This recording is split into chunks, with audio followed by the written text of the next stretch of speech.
Let me ask you something honestly. If hair oiling worked the way social media says that it does, then why do so many people still have the exact same hairline a year later? The truth is, hair loss is scary and routines give us control. So when I say this might not be doing what you think, it can feel personal. But as a medicinal chemist with 4 years in industry, I'm not here to attack your routine. I'm just here to protect you from wasting your time and your money. I've tried the viral oils too. Most people have, but I'm here to show you why they don't work the way the internet promises. Today's framework is simple. First, I will debunk the most viral hair oils, and then I will show you what tweaks I make that make hair oiling worth doing. So you too could get from A to B much quicker and without wasting so much money. So let's get into it. Hair oiling online is being treated like this kind of secret that dermatologists are gatekeeping to keep people bald. And I hate to break the spell, but this is how it usually goes. You might see a short online and someone viral says, "My hair grew like crazy from using this routine." They might be wearing extensions, they might have restyled their hair differently for the after pictures, and you don't even notice it. You start oiling your scalp, you're consistent, you take photos, and you think you see growth. But here's the uncomfortable truth I need you to ask yourself. Is your hair growing faster, or are you just breaking it less?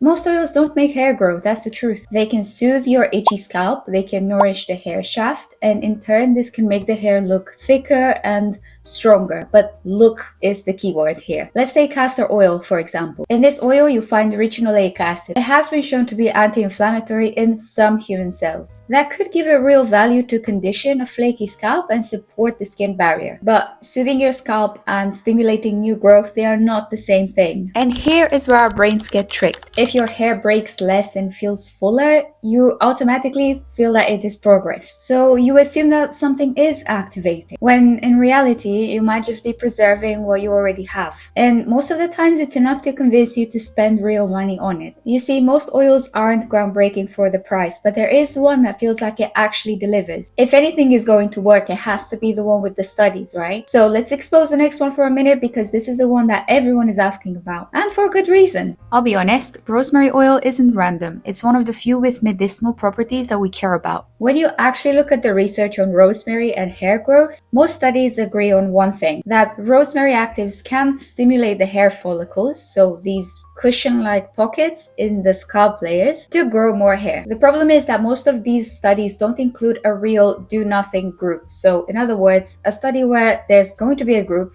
of people that put absolutely nothing on their hair, they just go about their normal lives so that we can track natural hair cycling as well. There are studies like that in rats, for example. In those studies, rosemary extracts have shown to help some growth on bald rats compared to rats that got no treatment at all, no rosemary or anything else. But while rat biology is similar, it's not identical. That's why everyone and their mom point to the same human study, the one where rosemary oil is compared directly to minoxidil, the classic hair growth drug. In this trial, about 50 men that suffered with pattern hair loss were given rosemary oil, and the other 50 people were given a 2% minoxidil. This was done every day, and 6 months later there was some hair growth in both groups, which suggested that on paper rosemary oil is as efficient as minoxidil. But here's where you have to slow down and read behind the title. In this study, they used the 2% minoxidil, whereas in the real world of hair growth, most dermatologists recommend 5% minoxidil,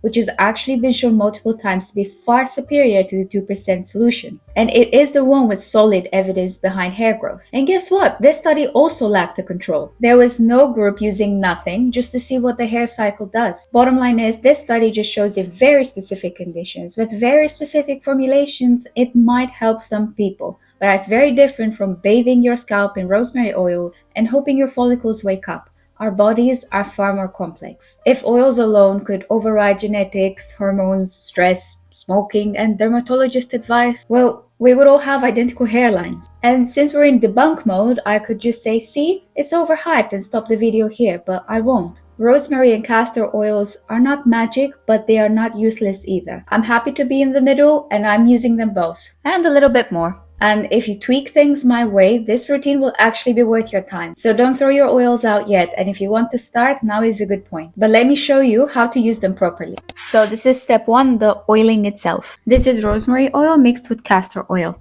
I know some people like to use a dripping comb, but in my experience, this spills easily. It can attract dust and microbes, so it's quite the opposite of what I'm trying to put on my scalp. Next up, you're going to warm the oils between your hands and apply a very thin layer. Then massage backwards for about 10 minutes. Lately, I prefer to apply it 2 days and 1 day before wash day. Yes, so that's twice. It's a thin layer, but it gets me in the habit of massaging it more often as well, and the hair is not greasy at all. Alright, now that it's oiled, let's move on to detangling. I found the best way to do it without losing any hair, especially in the crown area. So every evening I detangle the tips and I work my way up to the root. If I feel any resistance, I take my time. If the comb struggles with a knot, I use my hands. And then I comb again from the root down to check everything's smooth. My comb is also gigantic, and that's on purpose. If you're a curly hair girl, this does go against everything you've been told, but you won't lose more hair if you detangle it gently. The crown area is especially tangled, and we often forget about it, so make sure that you spend enough time here. And what no one tells you is that if you do this in the evening, the strands will align back to normal in the morning. But it's detangled now. I think a lot of the fear around frizz is that, how am I going to go out the door? You will. It's really not that big a deal. Sometimes I feel like frizz is being sold as this fear, so that then you would go and buy frizz creams, blow dry creams, all of that. I don't use those, and for about 10 minutes my hair looks like this. Do I look like a mad dog? Yeah, probably. Do I care? No. I want you to keep in mind that frizz is temporary, and this video is about hair health, not hair styling. And if you do this in the morning, no one's gonna look at you funny. And if you do it in the evening, still, no one's gonna look at you funny. I pack it in a loose bun and I'm off to the lab. It's not a fashion show, it's scalp health, okay? It's up to you to figure out how to fit this into your daily routine. I've been doing this thing since about 2020. Well, it was the pandemic times and there wasn't really much to do. And sometimes you would get bored, so I would just brush my hair this way. To be fully transparent, I hate this picture, but here was 2024 and this is it now. And I found that this strategy detangles absolutely every knot without losing hair in the process. Don't forget to wash your comb 2 to 3 times a week because you are using a lot of oil.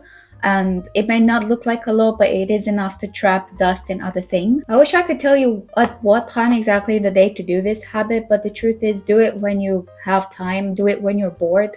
That seems to work the best, but just build a habit whenever you can. And now step number 3 is probably the easiest. You also need to oil the tips every single day. It may sound like a lot of oil, but if you apply it strategically, it is not. For example, after you brush your teeth in the morning, apply a little bit of oil on the tips. I mainly use coconut oil, but if I want a lightweight option, I still have some of this oil left from the glass hair trend.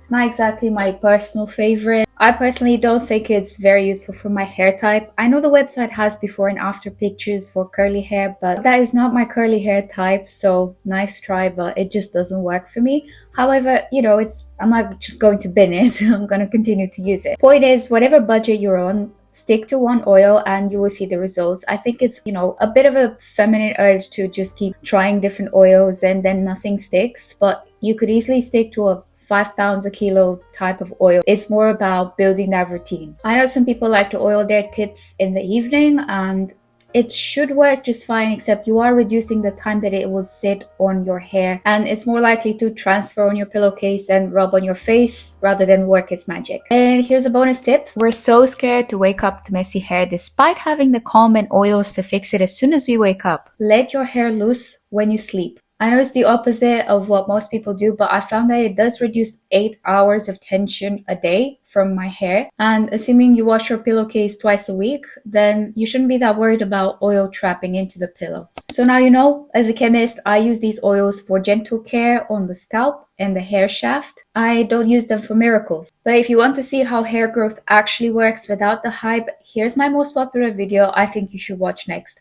Here's where I debunk the worst hair growth advice online versus what actually helped me grow my hair back using chemistry tweaks. If this kind of content resonates with you, then please subscribe so you don't miss the next video, and I'll see you next time.